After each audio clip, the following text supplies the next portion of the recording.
Ya, assalamualaikum warahmatullahi wabarakatuh. Waalaikumsalam warahmatullahi wabarakatuh. Ya, selamat pagi anak-anakku semua. Pagi Pak. Gimana kabarnya hari ini? Baik. Ya, sebelum kita memulai pembelajaran di pagi hari ini, marilah kita berdoa terlebih dahulu agar dalam proses pembelajaran nanti kita diberikan keselamatan. Untuk salah satu perwakilan, silakan untuk menyiapkan. Duduk, siap, gerak. Berdoa, mulai.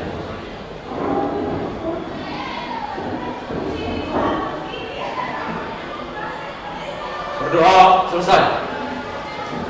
Nah, sebelumnya Bapak ingin mengecek kehadiran dulu. Untuk hari ini, siapakah yang tidak masuk? Masuk semua. Alhamdulillah, semoga kita senantiasa diberikan kesehatan agar bisa mengikuti pembelajaran seperti pada saat hari ini. Ya, sudah siap untuk mengikuti pembelajaran hari ini? Sudah. Nah, untuk di pembelajaran kali ini kita akan membahas tentang damai mulai dari diri. Nah, di topik pembelajaran ini Bapak akan mengangkat yaitu tentang tema yaitu kebinekaan global, yaitu dengan pengambilan tema yaitu damai mulai dari diri. Nah, apakah yang dimaksud damai dimulai dari diri itu? Kalian sudah memahami toh arti kata damai? Apa itu? Tenang. Tenang, Rukun. rukun, terus? Nah, bisa dikatakan damai itu tenang atau rukun. Nah, dari pemahaman tadi, nanti kita akan membahas yaitu tentang capaian pembelajaran yang meliputi yaitu setelah mempelajari topik 3 tentang damai mulai dari diri. Nanti Anda diharapkan yaitu memahami konsep tentang ragam identitas diri. Lalu mampu memberikan contoh sikap welas asih pada diri sendiri. Nah, kalau di sini pemahamannya tentang identitas itu berarti apa? Bisa dikatakan data diri atau apa lagi? Bisa dikatakan biodata. Nah, kalau dari posisi ini identitas Anda sebagai apa? Pelajar. Maka kalau kita bisa melihat, nah dikatakan sebagai seorang pelajar apa? Sekolah. Belum tentu orang memakai seragam putih dan bercelana atau pakai rok dulu bisa dikatakan pelajar. Tapi kalian bisa lihat di punggung kiri kalian. Nah, itu kan ada sebuah logo sekolah. Nah, itu kan yang melambangkan sebuah identitas. Berarti Anda identitasnya adalah seorang pelajar di SMK Negeri Jambi. Itu tentang konsep identitas. Lalu yang kedua adalah mampu memberikan contoh sikap welas asih pada diri sendiri. Welas asih apa? Belas kasihan. Masa. Welas asih itu bukan istilahnya bukan belas kasihan tapi apa? Bisa dikatakan kasih sayang. Nah, kita lanjutkan. Nah, dari apa yang saya kutipkan tadi, kira-kira dari Anda, yaitu saya mempunyai sebuah pertanyaan pemantik. Pernahkah Anda merasa malu tidak percaya diri terhadap identitas diri Anda, sehingga Anda merasa perlu menyembunyikan identitas tersebut agar tidak diketahui orang lain? Ini kira-kira ada yang pernah mengalami seperti itu tidak? Tidak. Pernah. Nah, jadi istilahnya masih merasa malu dengan keadaan yang sebenarnya pada diri sendiri. Nah, mengapa muncul perasaan tersebut? Mengapa identitas tersebut perlu disembunyikan? Kira-kira ada yang bisa menyebutkan? kenapa Anda belum bisa mengeksplor tentang keberadaan Anda sendiri? Nah, kenapa? Nah, kalau tadi tarafnya pelajar biasanya adalah kurang pede atau kurang percaya Diri. Lalu ada lagi yaitu apakah Anda merasa percaya diri menampilkan diri yang utuh tanpa ada perasaan malu atau diperlakukan tidak baik karena identitas Anda? Di sini pernah yang merasa jadi diperlakukan dari segi pergaulan karena segi identitas? Belum. Tidak maksudnya. Semoga tidak terjadi. Jadi. Nah, dari hal tersebut, nah, Bapak mempunyai sebuah kuis. Silakan berdiri.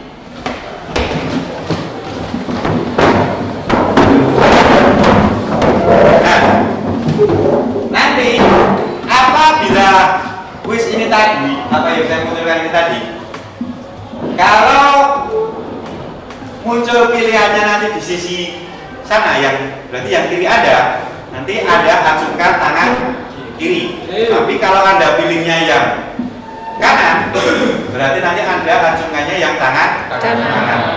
Nah, dari pertanyaannya, pilihlah yang sesuai dengan dirimu. Yang pertama, Android. Lalu ada iPhone. Nah, kalau kamu disuruh memilih yang sesuai dengan dirimu, silakan Anda pilih sesuai pilihannya. Berarti ya, kalau pilih iPhone tangan kanan, kalau pilih Android tangan kiri. Ya, silakan dipilih. Kak Loro. Benar. Ternyata banyak yang memilih Android ya. Memilih iPhone cuma satu doang. Lalu yang kedua,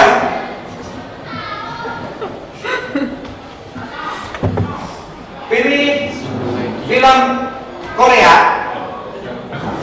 atau pilih film Hollywood. Si jelek mesti pilihnya Korea. Ya, silakan luruskan. Sekarang yang kedua adalah, yang ketiga adalah berwisata ke gunung atau ke pantai. Rata-rata malah pilihnya ke gunung. Masa ke gunung, ternyata gunung. Pantai panas, Kak. Yang keempat, pilih bakso atau capcay. Bakso. Pilihnya apa semua. Lalu yang terakhir, pilih komputer atau pilih laptop.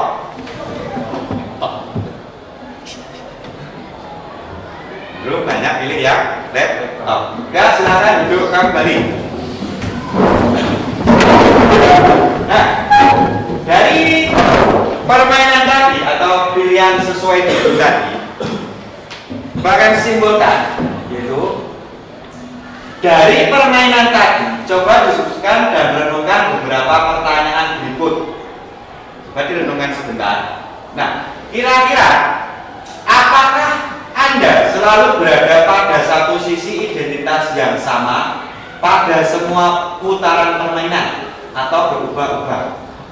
Berubah sama atau berubah-ubah? Berubah-ubah.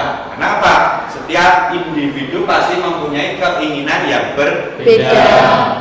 Lalu yang kedua, apakah Anda tadi bertemu dengan seseorang yang satu identitas pada putaran pertama, tetapi berbeda identitas pada putaran berikutnya? Kira-kira bertemu apa tidak? Bertemu, ada yang tidak. Nah, dari semua identitas tadi, mana yang menurut Anda paling penting dan berharga buat Anda? Coba urutkan dari 1 sampai 5. Kira-kira yang pertama yang paling penting itu apa?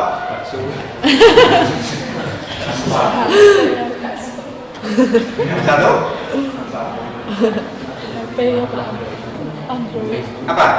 Android. Android. iPhone. Pilihan pertama berarti di segi Oh. lalu Bakso. Bakso. Makanan. Makanan. makanan, terus Film. film atau istilahnya hiburan, terus Wisata. wisata, terus Laptop. Laptop itu penting ya. itu perangkat elektronik.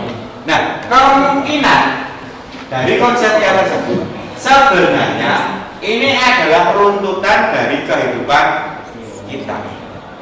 Kenapa bisa dikatakan seperti itu? Hal pertama yang orang pilih rata-rata memilihnya apa? HP. Yaitu elektronik atau istilahnya penghubung, sarana komunikasi. Pasti yang pertama itu. Karena apa? Orang itu tidak terlepas dari yang namanya alat komunikasi. Hal pertama orang bangun tidur yang dicari pasti HP. itu tidak bisa dipungkiri. Tapi sebenarnya dalam urutan kalau kita bekerja itu sebenarnya HP itu di urutan yang ketiga. Pasti orang kalau bekerja itu yang pertama Elektronik. yaitu Laptop. makanan. Oh iya. Ya dong. Kalau orang bekerja pasti pertama kali adalah sarapan. Lalu yang kedua apa? Ya alat kerjanya dulu. Pasti komputer. Baru ke sarana penghubung yaitu dari komunikasi menggunakan handphone. Lalu Hiburan. hiburan, lalu wisata. Kan runtutannya seperti itu. Nah, tapi orang tidak berpikirnya ya yang penting ada sarana komunikasi bisa mewakili semua. Kalau Anda kan pasti seperti itu. Kotak peluru ya masih saja bermain HP. Dan sampai di sini untuk refleksinya sudah paham tak? Nah, kalau sudah, saya lanjutkan kembali. Nah, sekarang Ini kamu, bukan dia. saya jelaskan dulu yaitu tentang yang pertama adalah konsep yaitu setiap orang punya banyak identitas. Kita punya banyak identitas. Identitas itu berbeda-beda. Kenapa? Walau kalau dibuat sama pasti akan bingung. Sebagai contoh, kalau orang sama-sama identitasnya semua wanita warnanya putih, jadi istilahnya tidak ada pembanding. Yang cantik seperti apa, yang kurang cantik seperti apa itu tidak akan ada. Karena semuanya rata-rata putih. Nah sebenarnya apa yang ada dalam konsepnya nanti akan terlihat di sini. Nah sekarang bisa kalian perhatikan video ini dulu. Ini kamu, bukan dia. Kamu yang beda dengan dia atau mereka. Kamu yang punya nama, tanggal lahir, dan orang tua yang beda dengan orang lain. Sebuah identitas. Kamu baru datang ke kampus, bertemu orang-orang dengan identitas berbeda. Kadang kamu penasaran, membandingkan satu sama lain, lalu mengelompokkan tiap orang. Bagaimana kamu akan melakukannya? Kamu lihat geng kecil yang suka barengan kemana-mana. Rupanya mereka teman sejak SMA. Kamu pun jadi mengelompokkan teman-teman barumu ini berdasarkan asal sekolah. Tapi ada juga yang gak punya teman sekolah. Mereka kumpul dengan teman sekampung. Kamu lalu perlakukan teman berdasarkan kelompok asal daerah atau suku. Lalu mahasiswa baru dikumpulkan sesuai pilihan fakultas. Kamu mulai berkelompok dengan teman sefakultas dan punya identitas bersama sebagai mahasiswa di fakultas tersebut. Kita lahir dengan identitas seperti suku, agama, warna kulit, dan bertambah lewat pilihan sendiri atau diberikan orang lain hingga kita punya banyak identitas. Soal mana yang paling penting, beda-beda tiap orang. saja yang terlalu bangga dengan identitasnya hingga merasa berhak merendahkan yang lain. Ada juga yang terlalu minder sampai tergoda membela identitasnya secara ekstrim. Beda identitas itu wajar, namun mungkin kita perlu cara pandang yang benar soal identitas. Coba lihat baik-baik. Mungkin kita beda dalam satu identitas, tapi sama dalam identitas lain. Bahkan ketika mengelompokkan orang, kita sebenarnya mencari-cari persamaan identitas. Akhirnya kita perlu pahami bahwa beda itu hak asasi. Namun kita juga akan temukan semua orang punya satu identitas yang sama, insan Tuhan.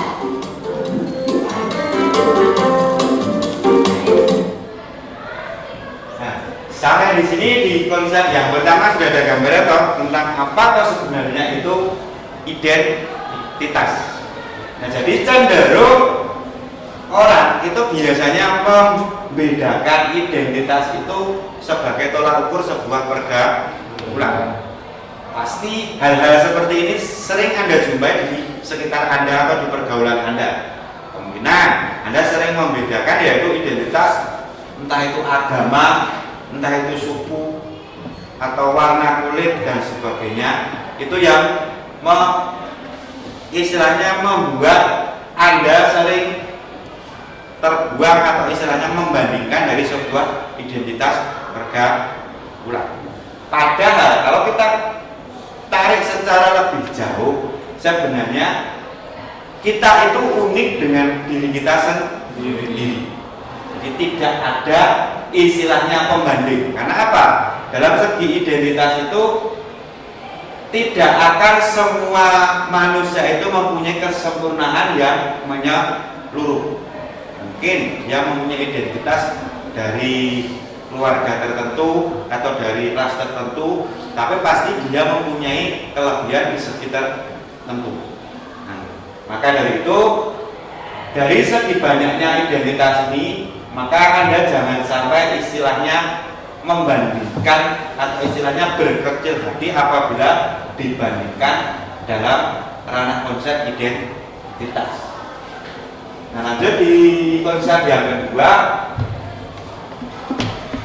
Konsep yang pertama dulu yaitu mungkin kita punya kesamaan identitas suku dengan seseorang, tapi berbeda identitas agama dengan orang tersebut. Nah, ini sering tak ada jumpai di daerah sekitar.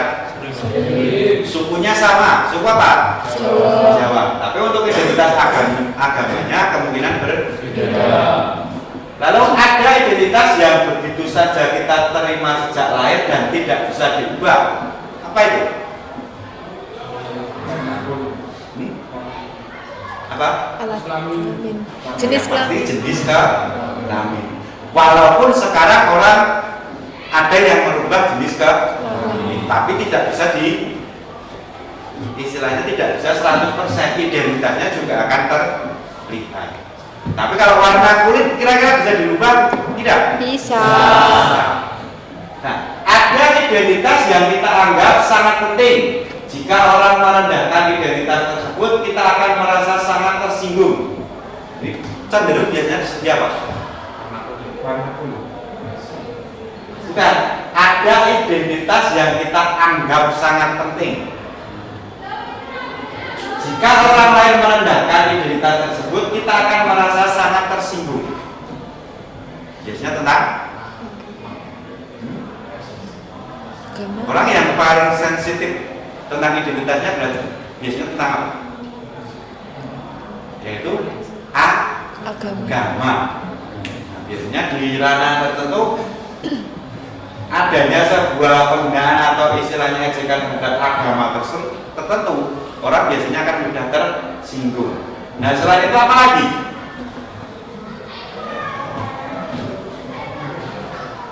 Selain agama, yaitu keluarga. Nah, identitas dari segi itu biasanya juga mudah tersinggung. Nah, maka dari segi itu ada sebuah identitas yang memang harus dipegang teguh, ada yang identitas yang sifatnya harus dimengerti atau memang itu sudah merupakan istilahnya hal biasa. Tapi biasanya kalau soal tentang keluarga maupun tentang agama itu biasanya identitas yang harus dipegang teguh. Tapi kalau tentang biasanya tentang istilahnya suku dan sebagainya kan itu sudah hal biasa. Nah, lalu yang kedua adalah gunakan standar diri. Setiap orang itu unik, tidak bisa dibandingkan dengan yang lain. Standar atau umum tidak bisa dijadikan patokan untuk mengukur diri sendiri. Misalnya, standar cantik itu menurut iklan di televisi tidak bisa jadi patokan untuk kita. Biasanya kalau di iklan-iklan itu standarnya wong cantik apa? Putih dan sebagainya. Tapi karena modelnya sudah putih terlebih dahulu kan tidak bisa dijadikan patokan.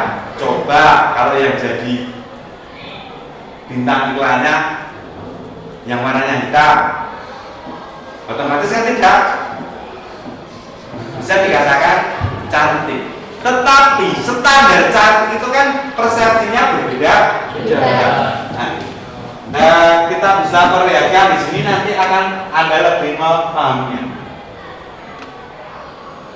Yuni, seorang siswi di sebuah SMA, berasal dari keluarga sederhana. Tapi karena ingin dihormati dan diterima, Yuni mengaku sebagai anak orang kaya. Gaya busana dan bicaranya diatur sedemikian rupa. Tapi diam-diam teman-temannya tak percaya. Mereka mencari tahu kondisi Yuni yang sebenarnya. Hingga akhirnya Yuni ketahuan identitas aslinya. Karena malu, akhirnya Yuni tak pernah lagi muncul di sekolahnya. Kisah Yuni ini kisah nyata. Kita bisa temui di lingkungan remaja. Rata-rata siswa hari ini merasa minder karena tidak memiliki apa yang orang lain miliki, baik itu fisik, prestasi, maupun sifat khusus. Menurut hasil FGD kami dengan para guru di 4 sekolah yang ada di Jawa Barat, bahwa dari 1 dari 4 siswa merasa minder karena fisik, dan 1 dari 5 siswa merasa minder karena gak punya prestasi seperti orang lain. Hasil survei online kami terhadap remaja menunjukkan mereka tak mau menerima diri agar diterima dan dihargai. Bukannya sibuk menemukan dan mengenali potensi diri, mereka malah sibuk mengejar standar umum. Orang yang berkulit gelap sibuk memutihkan kulitnya karena iklan membuat standar kecantikan itu identik dengan kulit cerah. Yang keriting meluruskan rambutnya karena standar umum wanita anggun adalah berambut lurus terurai. Jika kita sibuk mengejar standar itu, coba pikirkan beberapa hal ini. 1. Setiap orang itu unik, gak mungkin ada satu standar yang cocok untuk semua. Setiap orang bisa punya standarnya masing-masing. Kalau standar orang ganteng itu mancung dan tinggi, lalu bagaimana dengan orang yang pesek dan pendek? 2. Standar itu diciptakan oleh iklan, industri, sinetron, atau budaya. Orang yang gagal membuat standar buat dirinya bakal jadi sasaran empuk buat para pencipta standar. Mereka lah yang bakal jadi korban iklan dan pengaruh lingkungan. 3. Standar itu relatif. Beda tempat, beda standar. Di Mauritania, sebuah negara di wilayah Maghreb di Afrika Utara Barat, misalnya orang yang cantik adalah orang yang berbadan subur. Di Jepang yang dianggap cantik itu yang giginya gingsung. Beda waktu bisa beda standarnya. Coba perhatikan fashion dari masa ke masa. Apakah standar tren itu sama? Misalkan saja tahun 80-an, pria yang dianggap ganteng itu berkumis tebal. Apakah saat ini masih berlaku? Tapi, kalau yang sifatnya nilai moral itu universal. Sikap jujur di mana-mana dari dulu sampai nanti tetap dianggap baik dan keren. Jadi, daripada ngejar standar cantik fisik, mending membangun inner beauty. Gak usah habisin waktu apalagi sampai menipu diri untuk terlihat sesuai standar fisik yang umum. Gak usah minder, kelihatan di bawah orang lain, atau sombong karena kelihatan lebih tinggi. Karena setiap orang unik dan gak bisa dibandingin. Kalaupun mau bikin standar dan membandingkan, buatlah standar tinggi buat dirimu sendiri. Bandingkan dirimu kemarin dengan dirimu hari ini. Apakah hari ini kamu lebih baik dari kemarin? Terus dorong dirimu sampai memenuhi standar best version of yourself.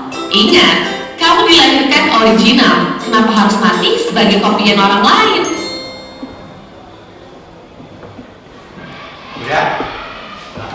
Boleh ada gambaran sudah? Sudah paham sampai di sini? Sudah. Nah, itu tentang bahwa standar itu berbeda-beda di setiap tempat dan waktu. Jadi patokan standar yang saya utarakan tadi itu sebenarnya tidak ada. Cuma yang membandingkan yaitu tentang itu tadi, dari iklan maupun sinetron maupun dari budaya, bahwa yang menyatakan oh standar cantik itu seperti itu, oh standar ganteng itu seperti itu, harus mancung dan sebagainya. Nah, lalu yang pesek bisa dikatakan apa? Kalau standar ganteng itu mancung dan harus putih. Nah kan tidak semata-mata kan orang itu pasti mempunyai persepsi sendiri-sendiri. Mungkin oh yang bukan ganteng, tapi mungkin dari kata orang lain kan dia kok gak ganteng, kan seperti itu.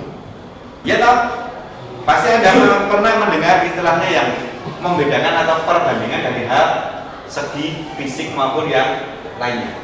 Nah, bahwa sebenarnya hal-hal seperti itu bisa dikatakan yaitu relatif, yaitu tergantung dari sudut pandang di sisi mana orang melihat.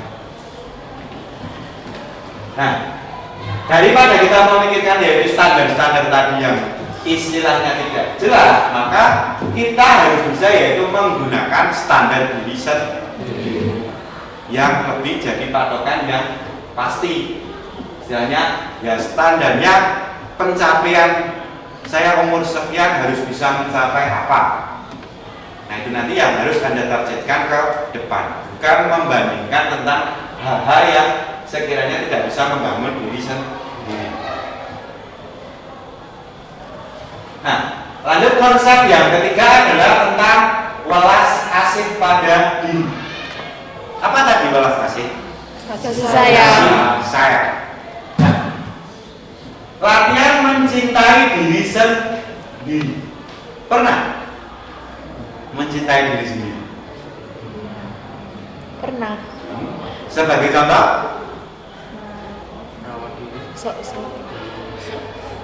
pernahkah Anda berterima kasih pada diri sendiri? Jadi semisal Anda menjelang tidur, terima kasih badan hari ini sudah bisa menghadapi kehidupan ini dengan penuh semangat. Kan tidak mungkin toh Anda berpikiran seperti itu. Boten. Bahkan kondisi badan Anda sakit aja malah disalahkan. Awal tetesan banyu cantik saya masuk angin. Nah maka dari itu rubah konsep diri Anda. Karena apa? Dari kebaikan diri, kesadaran penuh dan keterhubungan dengan diri, ini nanti yang akan yaitu menciptakan tentang cinta terhadap diri sendiri.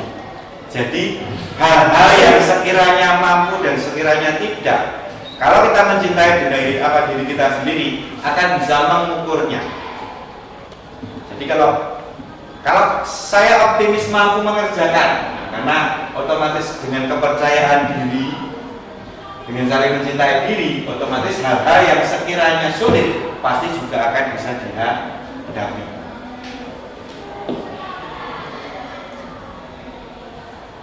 Nah, dari hal-hal tersebut bisa kita aplikasikan yaitu, yuk kita buat tindakan konkret.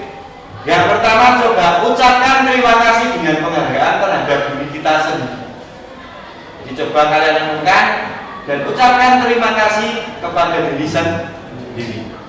Terima kasih badan sudah sehat hari ini dan bisa menghadapi kehidupan yang indah, jangan yang pahit. Nah, lalu yang kedua adalah ucapkan terima kasih kepada orang-orang terdekat Anda. Nah, hal-hal inilah nanti kalau Anda sering Anda lakukan, ini akan membangun jiwa kepercayaan kepada diri sendiri maupun orang lain. Walaupun hanya sekedar tegur sapa atau apa itu, kalau hal-hal seperti ini sering Anda lakukan, ini akan memupuk istilahnya rasa kecintaan kepada diri Anda. Entah itu sebagai kedekatan dengan keluarga, dengan pertemanan. Itu kalau kita saling mengucapkan hal-hal kecil seperti ucapan terima kasih, itu nanti yang akan numpuk secara penuh. Pertemanan itu jangan sampai kalau hanya sebatas 3 tahun kenal, setelah itu lupa. Kira-kira di 3 tahun terakhir teman SMP Anda masih ingat nggak? Sebatas ingat atau hanya sebatas ingat sama yang lain? masih sering bertemu, tegur sapa, say hello, kabar. Nah, hal-hal seperti itu nanti ini yang akan Anda tinggalkan sebentar lagi. Kenapa? Nah kan kisaran hanya tinggal 4 bulan. Nah maka perdekat diri Anda. Karena apa? Saya tahu orang-orang yang di sini nanti yang gambarannya sukses dan mau berusaha itu sudah terlihat.